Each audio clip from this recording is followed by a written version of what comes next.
My name is Dave, and unfortunately, it's just going to be Dave. I'm by myself. I'm on a solo. Michelle's probably engaged elsewhere. Same with Brett. Bank holiday weekend, so I'm left here by myself to get the show running, so to speak. So this is going to be my episode, and my episode alone.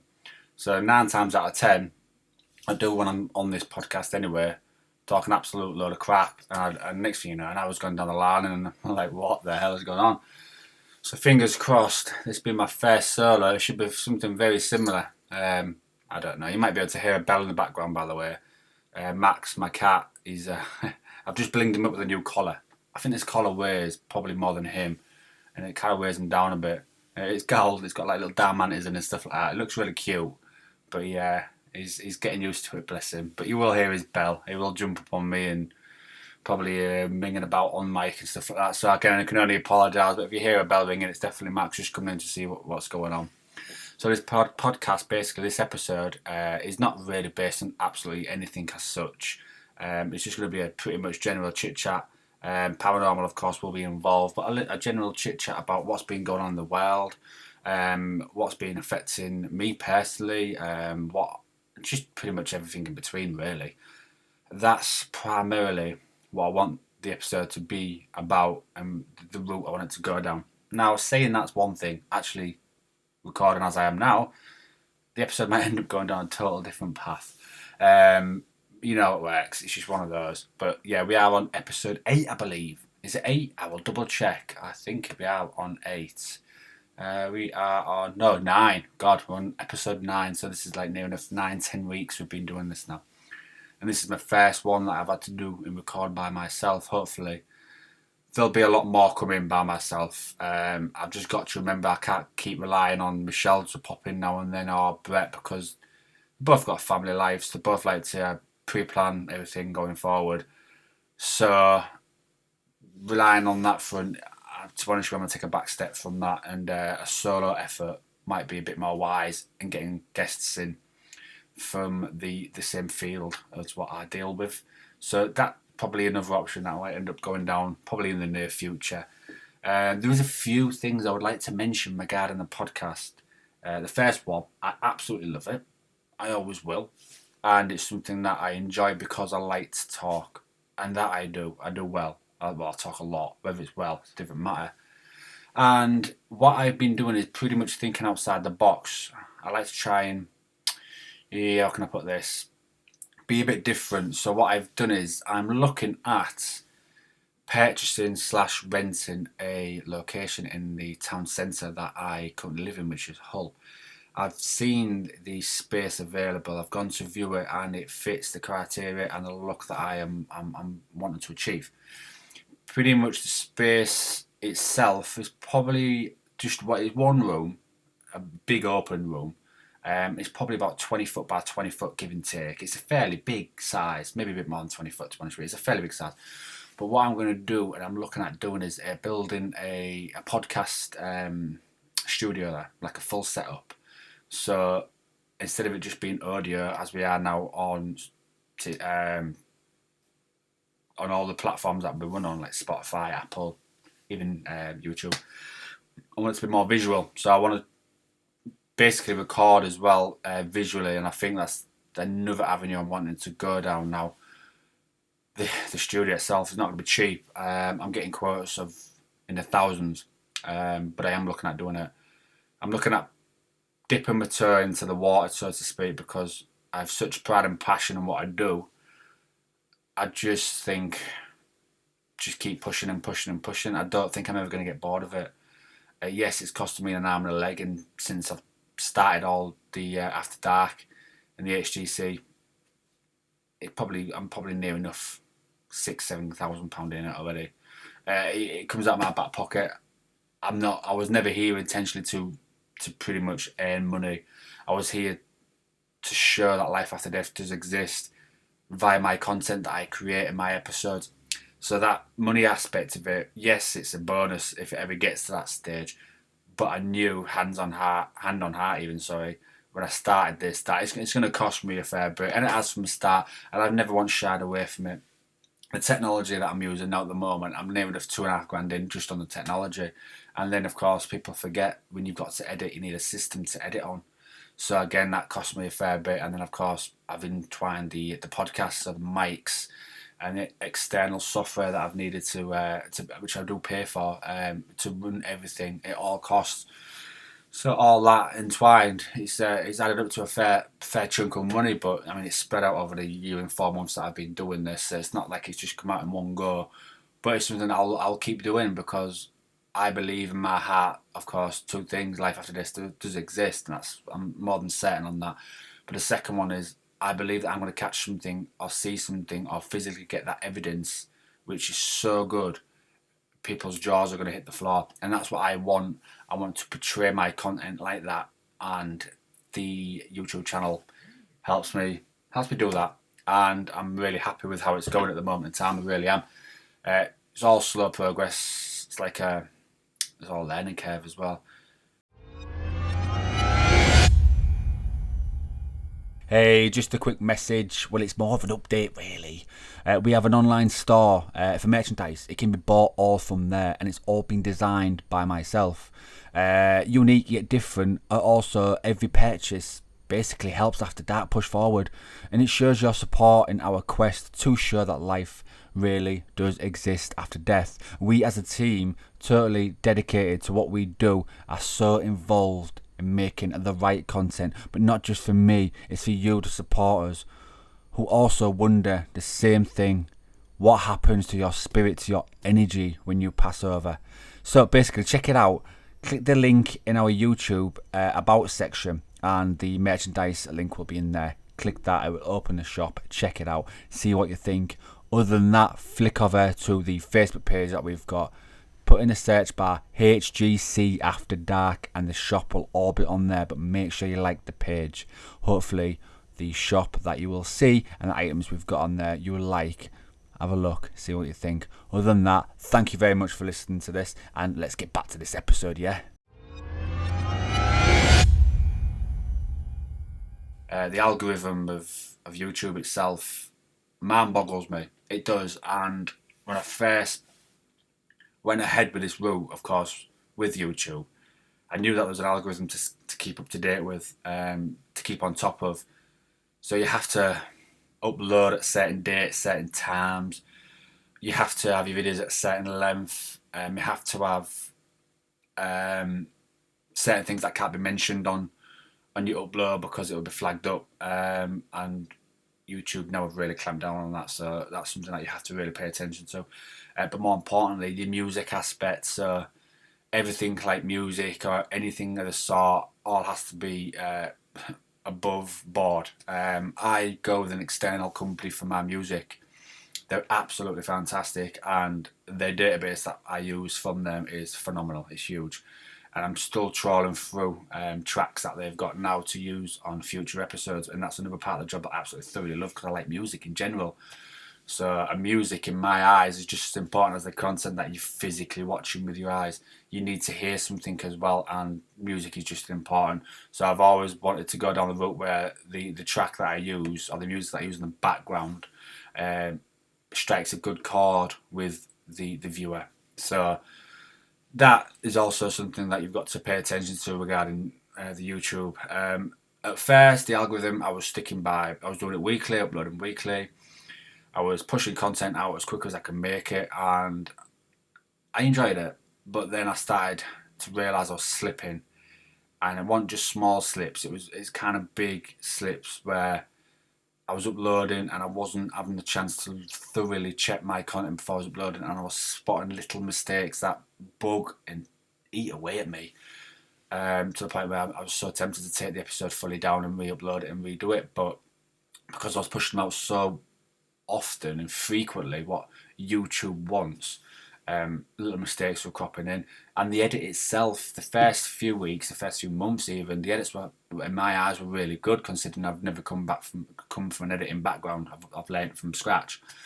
So I was really proud of the first part of the uploads, and I was really chuffed when I was watching them back and seeing the viewing figures and the viewing hours that connects with the episodes. It all spoke volumes to me. People's feedback and that, of course, was great, and it was going really well. And then I realised after about 5-6 months, stuff the algorithm. Why would I'm in my head, I'm doing YouTube a favour. I'm gaining nothing in any help from YouTube. I never have from the start. They make it really hard to even get monetized. They've got such fine margins on their uploads. So it's got to a point now where stuff that I'll just do it in seasons, which I am doing now, currently uploading in seasons, and the algorithm can just F off for all I care. I'm not here to work for YouTube, I'm here to work for myself. I'm doing this because it's a pure hobby and a joy. So the algorithm thing like YouTube think that people need to stick by because you get this, that and the other. I'm not bothered. So I've threw that totally out the window. Uploads now are going to be seasonal. It's like we're on season 1 now and we should be on episode 6 coming next week. I think that will be, I might do one more episode after that because I've got a corker which I might upload, I might not on season 1. I'm not too sure, still deciding on that one. But I think season 1 will be between 6 and 7 episodes. Then I can push on to season 2. I'm already designing season 2 now, and we've already got locations bought and paid for, and we're pretty much signed on the dotted line for season 2. Some of them are absolute corkers. One of them I've got to mention is Accrington. Accrington police cells and courts. Fantastic location in itself. Huge, vast, huge location. I've seen previous uploads from other paranormal teams that have been there, and the evidence they've caught is so substantial. It's just wanted me to go there ever since. And for over 2 years, maybe a year and a half, I've just been pushing to get this location, and it just got to a point where I just sort of stuff it. So I went for it big time, and we finally got it, and that is going to be, I believe, on the 20. We go to it on the 28th of May. Sorry, so it will be uploaded for season 2 for June time. The location itself, number 1, course, it's based in Accrington. Number 2, there is over 40 known recorded deaths and suicides within the building itself. It is and it has been operational all the way up till 2016 before the police actually sold it and moved to a new premises, which is not too far away from the one that we're going to. But I think it was running for over 100 years, and of course they've done very similar to what our last location did when we went to can't believe we're gone now. We went to that last location with the police cells and the courts. Gainsborough, there it is, comes to me head. And it's a similar scenario there. Gainsborough's like a quarter of the size of Accrington, but Accrington have gone the same route where they've entwined the courts with the holding of the prisoners. And you can call it prisoners at this one because there's a vast number of cells all underground which are all connected to the building. And with it being running for over 100 years, like previously on the Gainsborough one, a lot of misdemeanours happened there. A lot of mistakes were made by either the guards that was looking after them, or inmates have come too close contact with other inmates, and there's just been a bit of tension between them, and something's gone on down the line, and it's classed, it's happened as a death as occurred from it. A lot of accidents and a lot of injury has happened there. So it's just a location from start to finish that I thought we need to really delve into big time and do a really good episode on it. So I'm really, really looking forward to that one. That's a big location coming up. I think season 2, I'll probably push for 10 episodes in season 2, and that will be the summertime. So that would be, let's wake it up now. So the July, August time when season 2 comes up and starts being available. I mentioned on the last episode as well that we got approached by Powerflix. Again, I need to alliterate a bit more on that. They are new, very new. They've only been around for 6 months, not even that. They're part and parcel of the Netflix regime. So you watch your films on Netflix, your documentaries, you upload anything on Netflix really. You've all probably got an account. So what they've done is they've gone the paranormal route and they've made a Powerflix, which coincides with Netflix. Powerflix, I did approach them a few months ago to see if they would be interested in the content that I do provide, and they did get back to me, which I mentioned in the last episode. They were happy to look into it more and kind of give me not an offer but a detailed description of what they would like going forward if I were to go ahead with them. Unfortunately, what they want and what I want were totally two different aspects of it, two ends of the spectrum. They paid really well for episodes. I give them the dues they did, but it was all under their control, which is going to be because it's their own brand. Powerflix is their own branding, so they want everything under their own umbrella. So I couldn't promote it on YouTube, any episodes. All social has to be sent to them. They control it all. Anything upload-wise goes through their team, and is really cool before it's even uploaded to the World Wide Web, the internet. So it sounded good on paper, but when I actually read into it, I thought, nah, I can't do that. I can't go down that route. So I never went ahead with it, which I'm glad I didn't, because a lot of other paranormal teams probably would have gone ahead with it. But they've got to remember it's a long-term agreement. It's something that you're literally signing up for a long term. The commitment to keep up with what they want, bearing in mind they do pay well per episode, was really high. So I had to quit my job, which I'm currently doing now, and I've also had to work under their regime. So everything being controlled didn't sound very appealing to me. But a lot of paranormal teams would have bit their hand off, which is fair enough. That's down to them. But I like to think we're different for the right reason, where we stick to our guns. I stick to my gun, really, in all fairness. I've got a vision, an idea in my head, and I'm still going to keep pushing on that. And no matter what, I'm not going to come. I might career off the road now and then on certain choices or certain roads or avenues, but I'll always come back onto that main road and drive after dark forward in a way that I envision. So yeah, that's another thing really I thought I'd mention just on this episode. So like I said before at the start, this is just me. Me and Max. Max has disappeared. Let's have a look. Where was he? No, he's gone. He's settled in really well. I've had him now, 3 weeks, and anything that can be climbed on or his nails can go in, as you do when you're a kitten, he's up it like a rat up a drain pipe. I've got a big massive fake plant in my front room, it's huge, and he's taken a liking to it straight away. I ain't bothered what he does with it, because if anything, it keeps clipping down his claws, but he climbed, well, he's not climbed fully up there, he's like 3/4 way up, but he's getting close. So you might hear the plant fall over or something like that in the back room, in the main front room of my property, but hey ho, it's just him learning. But yeah, he's fitted him really well, love him to bits. He's kind of blinged up now, so he's got a nice big collar on him, and uh, all his stuff's been bought, so he gets the best food, best collars, best literature. Oh god, I don't know, it's like a bloody kid. But he gives it back in droves. Likes wherever I am, if I go to bed early or something like that, he'll come and he'll sleep near my face, which can be a bit put off. And when you wake up and you got a big ginger thing right in front of your face, and you're like, what? For a split second, it makes you jump out of your skin. But I'm kind of getting used to it. I've always wanted a cat since my last cat that I had years and years ago. I've always wanted one since, but I never wanted to commit. But now I thought, nah, I'll commit now. So when I found him, I got him straight away. So yeah, he's fitted into the family really, really well, and I'm happy with how his personality is just coming through, which is fantastic.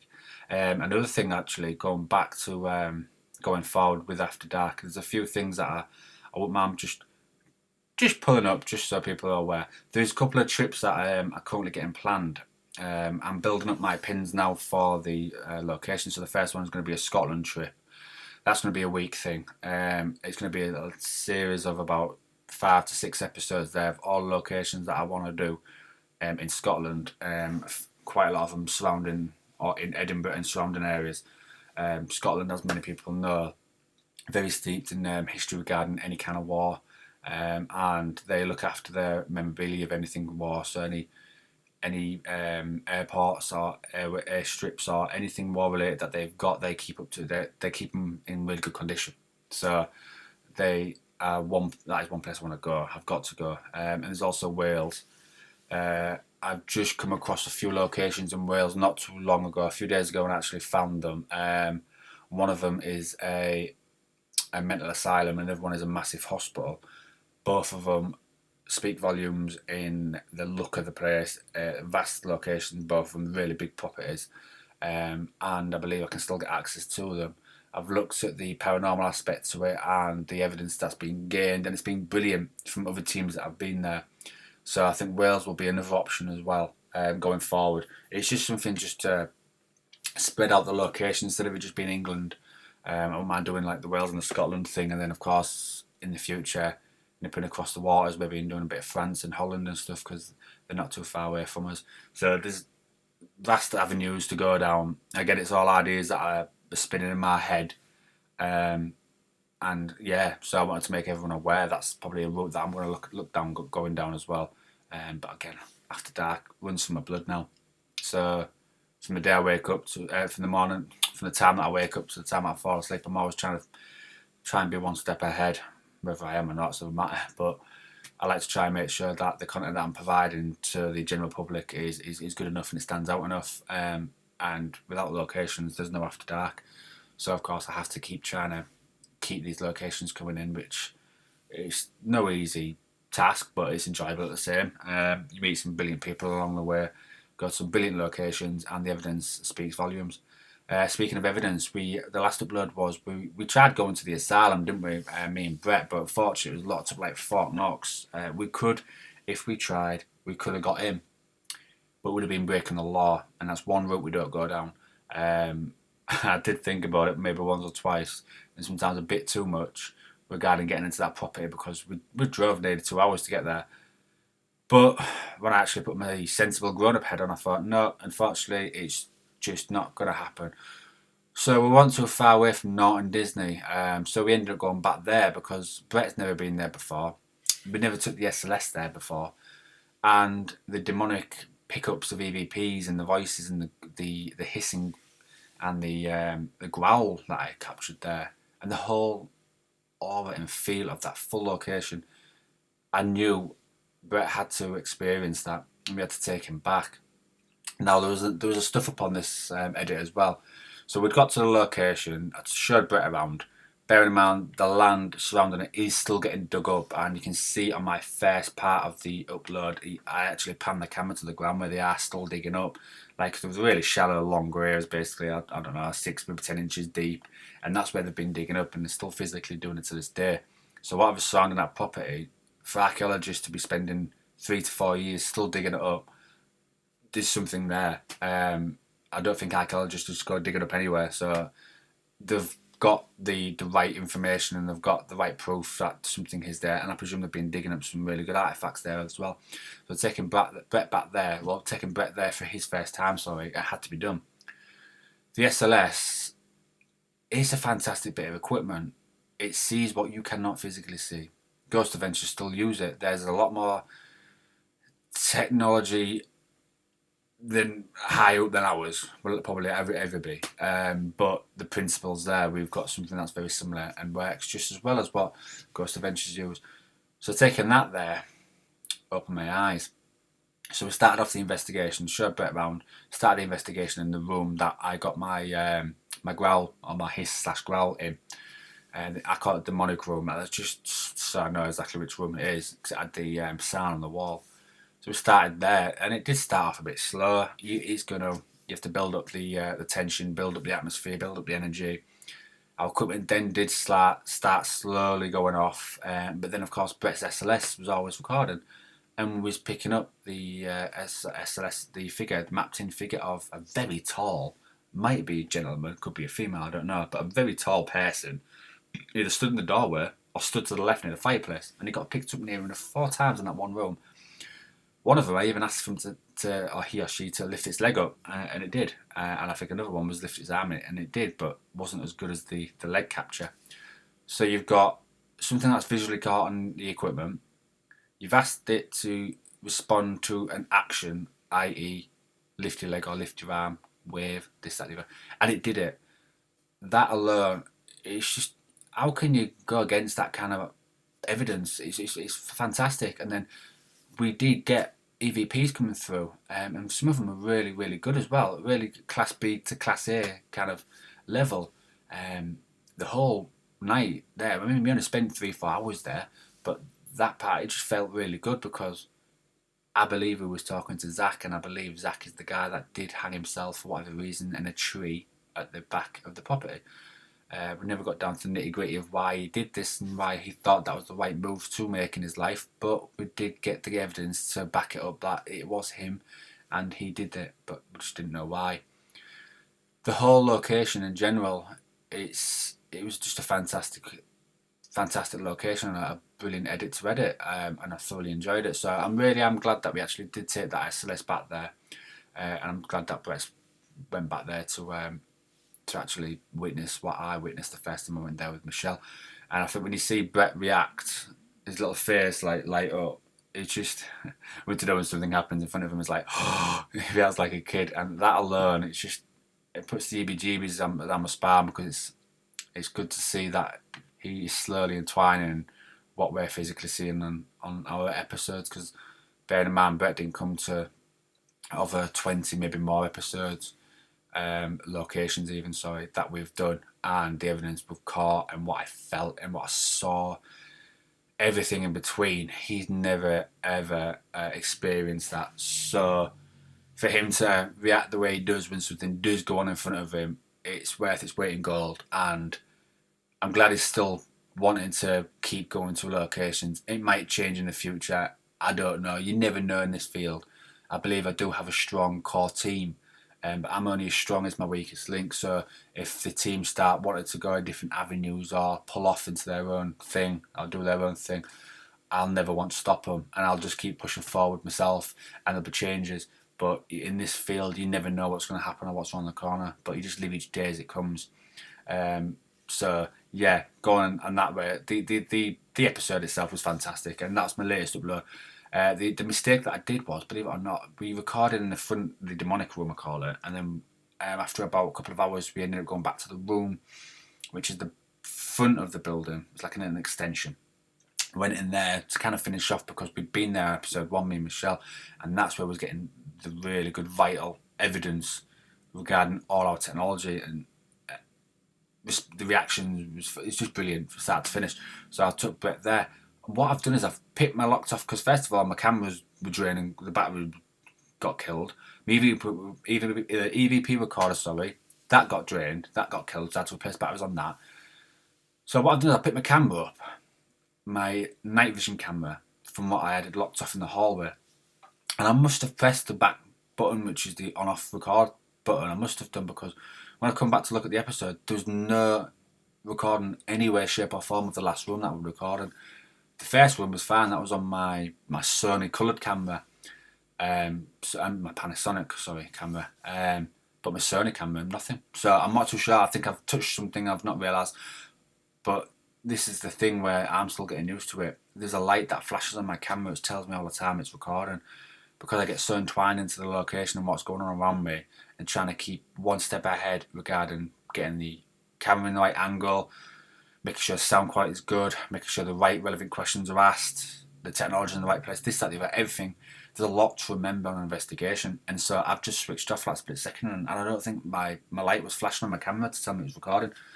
So it was my mistake on that one. So hey ho, I'm still learning myself, but either way, it made a really good episode. Fantastic episode, so to speak, and I really enjoyed editing it. And again, the evidence speaks volumes on it. So if you've not seen that, flick on the YouTube channel and again, just have a look, see what you think. Hopefully you enjoy it just as much as I did. So the next thing I want to mention, Johnny Depp and Amber Heard. What the hell is going on there? And the reason why I'm mentioning this is because the last episode I mentioned regarding social media, its strengths and its control it's got over not just the celebrity world, but the general public, as in me, you, and whoever else, the whole world really. It's got its grip on, its control over, and this Amber Heard and Johnny Depp thing, it's mind-boggling that it still happens to this day. And you're probably thinking, how's social media controlled this? Oh, I'll explain. So what it is, first of all, Amber Heard, I only came across Amber Heard when I stumbled on one of her films she did called Never Back Down. And of course, Amber Heard was one of the main characters. She played the girlfriend of the main fighter in that film. So I stumbled across Amber Heard then. Very pretty girl, don't get me wrong. She was absolutely gorgeous to look at to the eye. And not bad actress to be honest as well. So of course I knew the name. I knew, give and take, where she was from and stuff like that, because I did research and whatnot. And the film criteria is not massive. She's only been in a few B-roll, well, not B-roll, but lower graded films. Never Back Down was, for example, the one that I stumbled across. It was a very low budget film. She's been in bits and bobs and stuff like this, but she was never massive. So she was always wanting to put her foot forward and try and make herself more known in the film world as a up and coming and good, decent actress.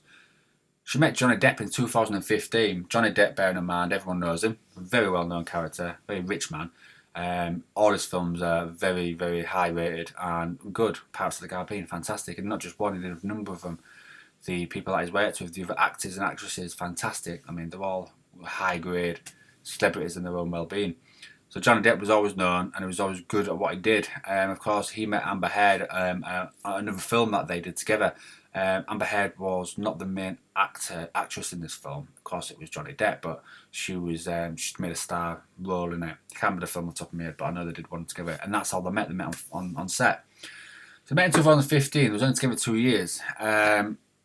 A lot of the social media have to, well, I do, try and turn off from it because you don't know what to believe. You don't know all these media crews and just social media in general, again, Facebook, TikTok, anything that puts news out, interpret information their own way, either for clicks, views, or for people just to click their pages and read them.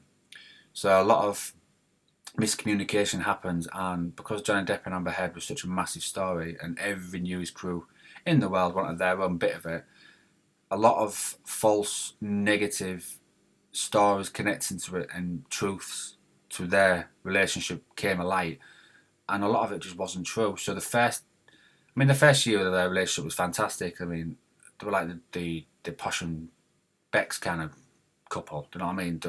They look good together. Yes, Johnny Depp has his demons. When you have that kind of money and that kind of fame, and also it's come to light he was mistreated by his dad when he was a child. I think it was his dad or his uncle, one of them, I can't remember, a family member anyway.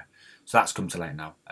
So he's had a hard time, and having all that money at him and having the life that he did turn to drugs and alcohol, which it's not the right thing to do. Don't get me wrong, but a lot of people do it because it's an antidepressant in every way, shape or form. People drink alcohol because for that split second when they're drunk or get into that stage of being drunk, they forget. A lot of people do it, and then they get so used to it, they just keep doing it and doing it and doing it before they become a full-blown raging alcoholic, where sometimes it either gets too late in the game where it affects their health and they do pass away from it, or they have to turn to someone to get help. And Johnny Depp, unfortunately, was one of those people, but he knew from start to finish that he had an issue. He never once shied away from it. He told the media, yes, I drink a bit too much, and yes, I do take drugs. So he never hid from that. And of course, Amber Heard, I believe, was clinging on to the pigtails of Johnny Depp to try and get what she could out of it. I believe she loved him in her own way. Don't get me wrong, that I do believe. But she knew her her career in general, needed a big kick, a big start, something to really get her on the film scene. And of course, Johnny Depp was probably the right person at the right time to probably help that. And he did in certain terms. The films she started doing when she was with Johnny Depp were a lot more credible and a lot more box office hits did come to light. But of course, you can never judge a book by its cover. Lovely girl, gorgeous looking girl. But she had her own demons as well. And she literally mistreated him and spoke to him and hit him physically. So it's like mentally and physically, she was really giving everything to Johnny. And Johnny Depp, yes, did retaliate sometimes. I've been in a situation in my past where I've had a relationship with an ex, and she was exactly the same. She, after a couple of drinks, she'd get physical and she'd hit me and throw things at me. And I got hurt a few times, but I did react. I never hit her back, but I reacted to push her out of the way to get out of that situation at that present time. And I think Johnny Depp did that. But what Amber Heard did, and she probably still regrets now to this day, is record as much as she could of it on her phone. So she recorded the parts that made him look bad and sound bad, but also recorded the stuff that defended Johnny Depp.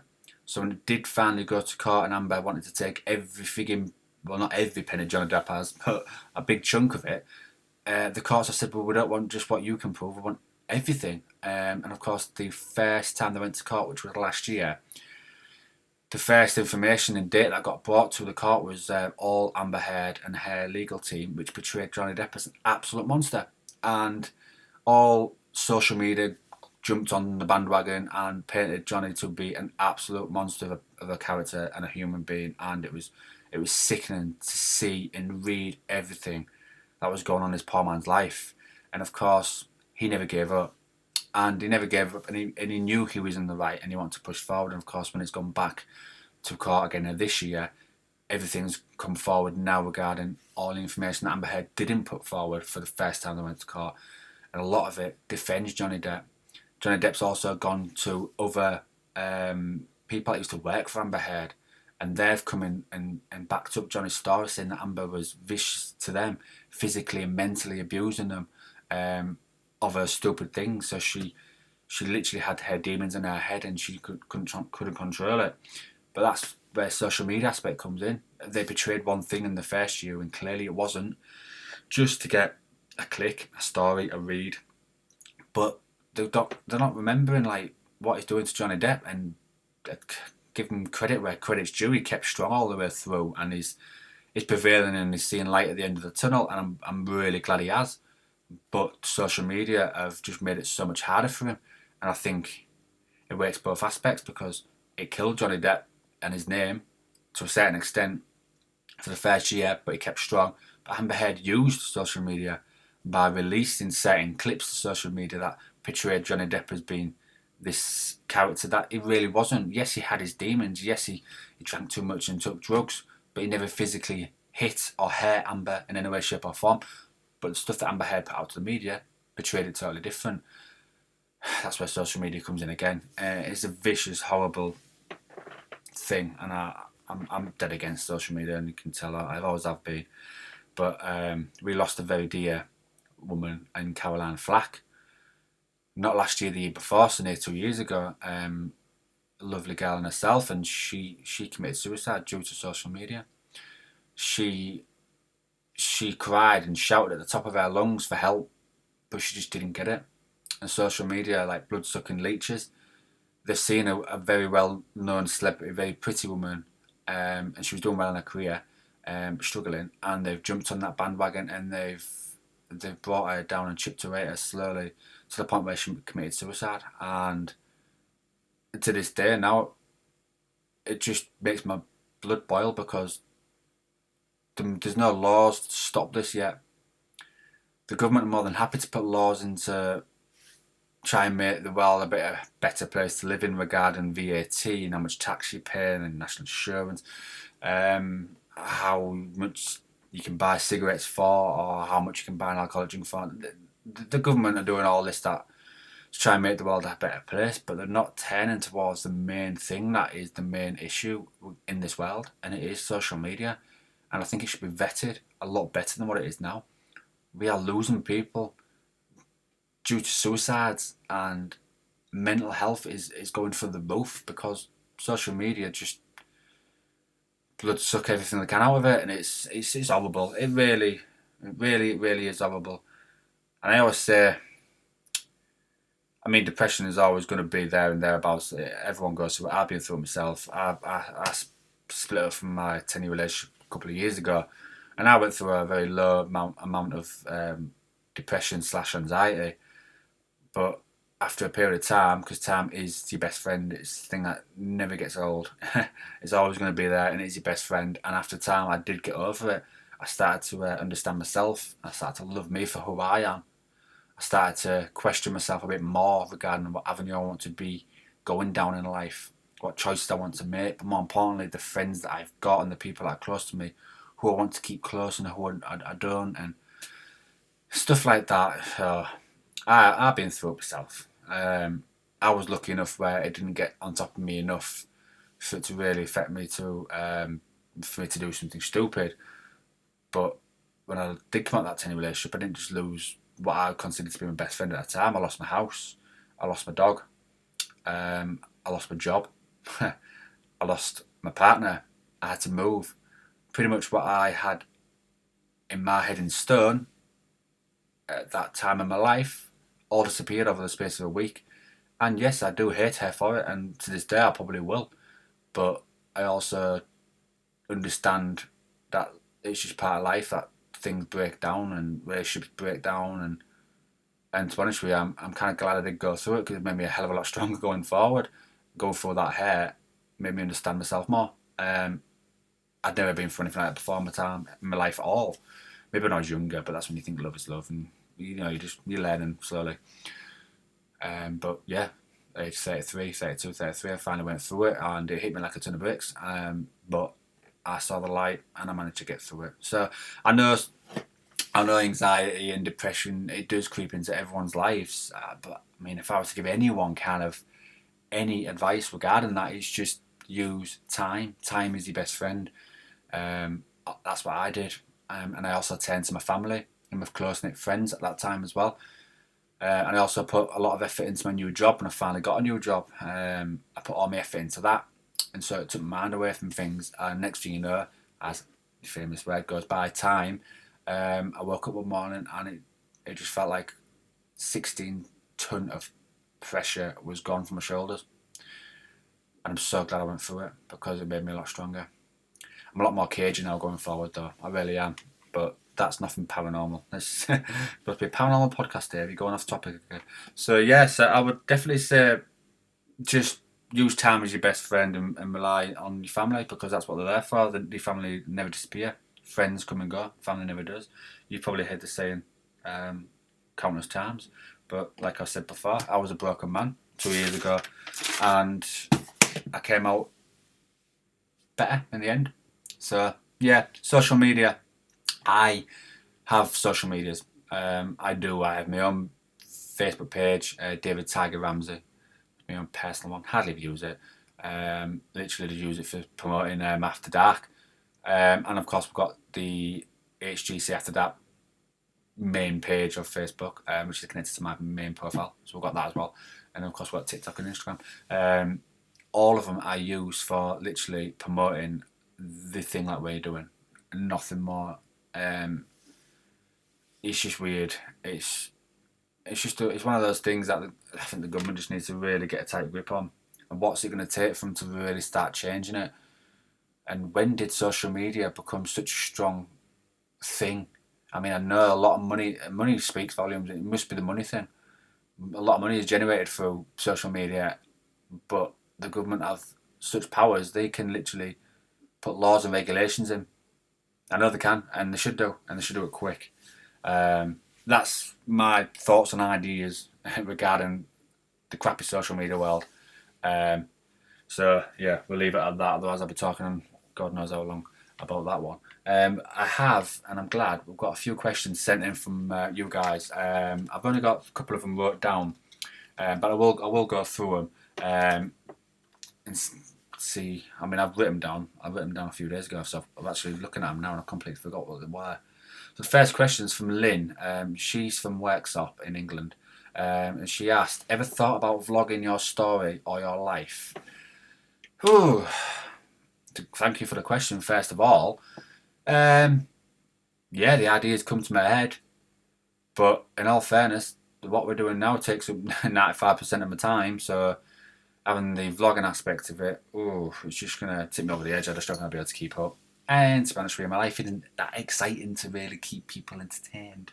I might be able to talk on a podcast for God knows how long and do an edit now and go to haunted locations and everything in between. But the vlog aspect, I'm not that interested, really. And to be honest with you, I do have a personal life and I like to try and keep that part personal. Otherwise, you're just giving the world everything. So if something does go wrong, because the world knows so much about you, they can neutralise that and bring you down and chip away at you slowly, which is the social media aspect again. So yeah, the idea has come to my head, but I probably never push on it. I mean, the socials that we do have and the uploads that we do have on it, some of them are very vloggy like type, like we've gone to a location and we'll take a selfie at that location or we'll take certain photos at locations. That's kind of vloggy enough for me, so we'll just leave it at that. Next question, Steve. He is from Leeds. What EVP recorder do you use? Right, bear me a second. I did have it a minute ago. Where did I put it? 1 second. The mic might go quiet. I'm just going to go and grab it. 1 sec. Where did I put it? You cutie.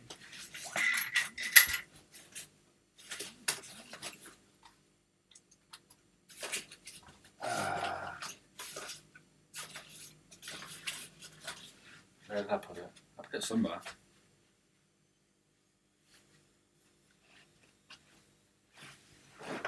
You know what? I can't even remember. It was here somewhere, and it's disappeared. Ah, I think I might know where it is. The cat's knocked it off. One sec. Yay! It was on the floor. Haha. So I use an Olympus. Now the make and model is. Where would it say this? LR03. So it's Olympus LR03. It's a single mic'd Olympus voice recorder, UP recorder. Actually, the full number's on the front here. VN, so Victor November, like a little dash after that, 8500 PC. Don't know if that's probably the right one. Small, compact. The only thing that's annoying about it, the LCD display doesn't light up. So when we're in dark locations, you have to use an external light to see what the screen says. But the mic itself is very, very sensitive. It has two features on this Olympus that I really, really like. So the first one is if I were to do a constant record, because when I go to a location, I do a constant recording. So from as soon as I walk through to as soon as I leave, so it could be 10, 12, 3, 4 hours, however long we're there, it's always recording because the spirit can speak whenever it wants to, and it will do. And that's why I catch so many EVPs, because I always catch them off guard. But this Olympus one, what it will do, is a really cool thing, but not good for what I do, is once you click record, if it's not picking up any sound, it mutes itself. So, and then when it does pick up a sound, it automatically records it, which is fantastic in hindsight. If you are using it for work purposes, as in you're recording something for a classroom or something like that, yeah, you could use that aspect of it. But paranormal is no, because with the paranormal, because the voice that you pick up is such a low tone that only these mics can pick up. For example, if I did get a Class A or Class B and it wasn't high enough, the Olympus just wouldn't record it. If I had that setting turned on, it might miss it. There's a chance that I might miss the recordings. Now, when I go back to look at the footage, when I come to edit, if I had this setting clicked on, it would be so much easier to edit.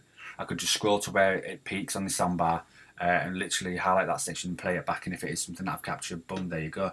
But I never went down that road. I turned that setting off and I just purely record, and I record every little noise you can hear. It's going to be on this recorder on any location. And it's easy to drag and drop. So as soon as I plug it into my computer, it automatically recognises it, and literally the files are there segmented off. Drag and drop, put them in my folder. There you go, done dusted. It converts automatically to MP3, which is easy for editing and high quality playback. And when you're recording, it has a little flashy orange light. So when you're calling out to spirits, you can physically say, "Spirit, if you are in this room with me, for example, can you go to that little flashing orange light and try and say something into it?"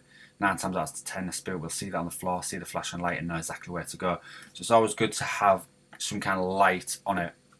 So when you do call out, the spirit in general does know where to go or what to do. But yeah, the Olympus one is what I use. I'm probably looking at upgrading it this year to the model above, which has the LCD display and lights up. But this one works just as well, so I probably will upgrade and I'll keep this one still, and I'll just have this one recording in a locked off room, for example, on locations. Makes my life a lot harder when it comes to editing, because I've got to listen to 2 recorders now instead of 1. But it just means that any evidence cannot be dropped, will not be dropped, and being looked through. And it just makes the episode a lot more better regarding episodes and evidence going forward. So yeah, I'll probably do that in the future, because the LCD display in dark locations is what's really needed. Next question. Thanks for that question, Steve. I hope that answered your question as well. The next question is from Lisa. She's from Manchester. Is editing a hard thing to do? Yes and no. When I first started, yes, it was mind-boggling. The software that I use, I've paid for outright. So I've got I pay for it every 12 months. So I pay a big chunk of money every 12 months and I use it, and it's Filmora Pro X. I love it. It's not the most expensive regarding software out there. There is other ones which are hellishly more expensive. But I went with this one because I liked the way it looked, the layout of it on my screen, because I use my editing computer is an iMac. It's the 27-inch screen iMac, so it's a big computer screen. And I wanted the bigger screen, so when it comes to editing, you've got like more space to shift things around. And the look of Filmora and where everything was positioned on it regarding its menus and stuff, it just fitted really well. And it updates every month, and the effects that you're getting with it, the overlays, are getting better and better each month as it updates. And it's just easy to edit with it. So when I first started, of course, YouTube was my best friend. I did go on YouTube, I'm not going to lie, and I researched the hell out of it. How to cut in, how to fade, how to use overlays properly, how to control his sound, how to dip in and out, how to remove the graininess. There's loads of aspects to do, but as each episode was getting edited, I was learning that a bit more, and I was getting a bit more extravagant. So, in my personal opinion, each episode that I've been uploading has been slowly getting a bit better. So that alone, I'm happy with. It is going to take time. I mean, I've only been editing this 6-7 months. I probably only edited 20 episodes myself. But like I said before, not so long ago, each episode is slowly getting better. I'm starting to go outside my comfort zone and just try new things, try different effects, just to try and get the look right and the feel right to the episode that I am currently editing, for example. So yeah, learning curve from start to finish, and YouTube was my best friend on it. I've made more than a few mistakes on uploads, to the point where I've not realised it until I've uploaded it, and when I watched it back, I'm like, damn it.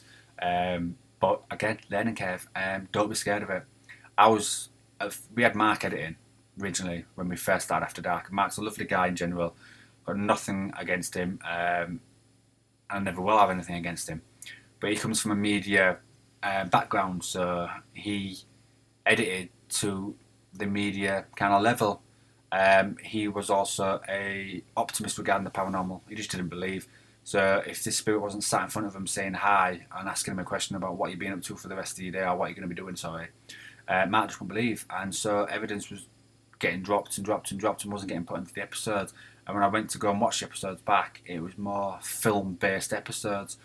So yes, they looked fantastic, and yes, it was brilliant to watch, but the evidence just didn't back it up. I wanted a more raw episode where evidence is left in there for them people to decipher what they want and don't want to believe, which is a saying I'll always live by. But unfortunately, Mark didn't see it that way, so of course I made the choice in buying everything from scratch, the whole editing software, setup, and then the software, buy it all and learn it all from scratch. And I never turn to anyone and ask them how to do things. I just literally research the hell out of it. If I had a spare few hours, I'd just go on YouTube at work, for example, and I'd just sit there watching video after video after video of how to put effects in, how to cut, how to edit sections together, how to blend, how to dissolve, and everything just came slowly in. It just kind of made sense. So now when I edit now, I know exactly whereabouts on the software to click, what look I'm going for, and when I first edited my first video, it took me, 12 hours plus. Now I'm editing episodes now in 6-7 hours. That's including looking for the footage yourself as well. So that's good, really, really good. And evidence isn't dropped. Everything that has happened or been caught on any of our equipment, believe it me when I say this, is never missed. The technology I use for editing is really good. The mics are really good. The headphones, I've got these editing software headphones, Sub-Zero ones. They're absolutely phenomenal, and you can hear a pin drop when you've got them on. Just little things like that make so much difference. And the system that I'm using, it's a quad-core processor, so it's fast. It's got like 32 gig of RAM built in. Well, I've extended it to 32, and it's really, really quick. So when you come to editing, even 4K, 4K is a tiny bit slower because it's rendering a lot slower, but it still does it. So again, yeah, learning curve. I never gave up, and I knew if After Dark were to prevail and do well in this field, and really being a passion and joy of myself doing it, I knew taking this leap was just a big choice to make, and I'm glad I did make it because no evidence is dropped. I've learned how to edit. I've learned how to upload episodes. I've also learned how to look through our evidence and our content that when we do leave a location. I've just learned everything from start to finish, from scratch. Bearing in mind, 14 months ago, we had no subscribers, no channels, no socials, and look where we're at now.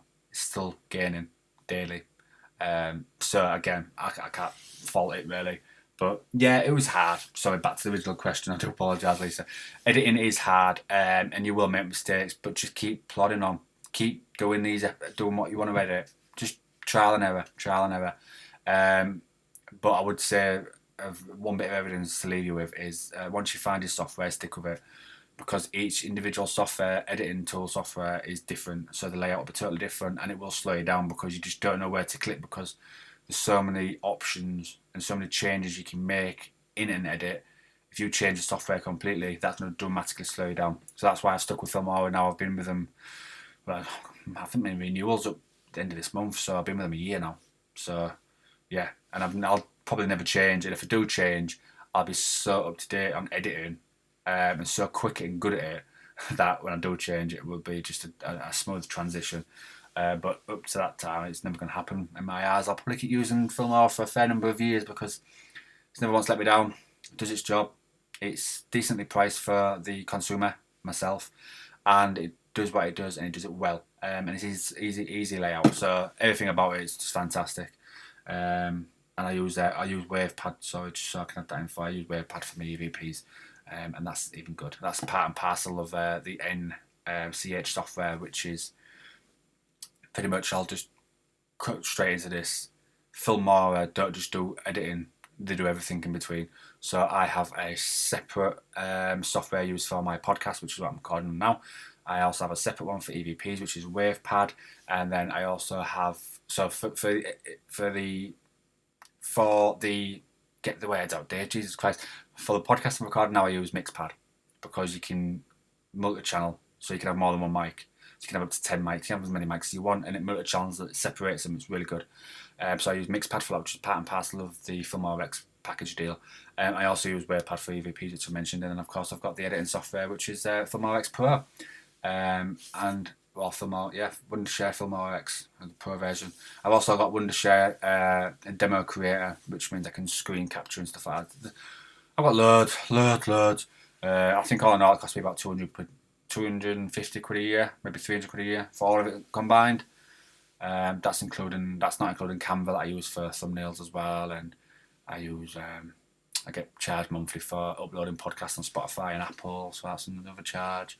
So I use software for that. So yeah, pretty much. So yeah, dip your foot in, try it, trial and error, test it, see what you think. At the end of the day, you might make a few mistakes, but just perseverance is key, and YouTube will always be your best friend. Excuse me, had a little bit there. I do apologise. So yeah, that was the questions that have been sent in. There was a few more, but I'd rather have someone with me to answer a few of them, because it's not just fair just being me. But I must admit the solo thing, it's not as hard as once I thought. I thought by myself talking is going to be the hardest thing ever, but nah, it's not. It's probably the easiest actually. It just rolls off my tongue in the end. Some of it don't make sense, but some of it does. It makes sense in my head, but then it comes out my mouth, it's totally different.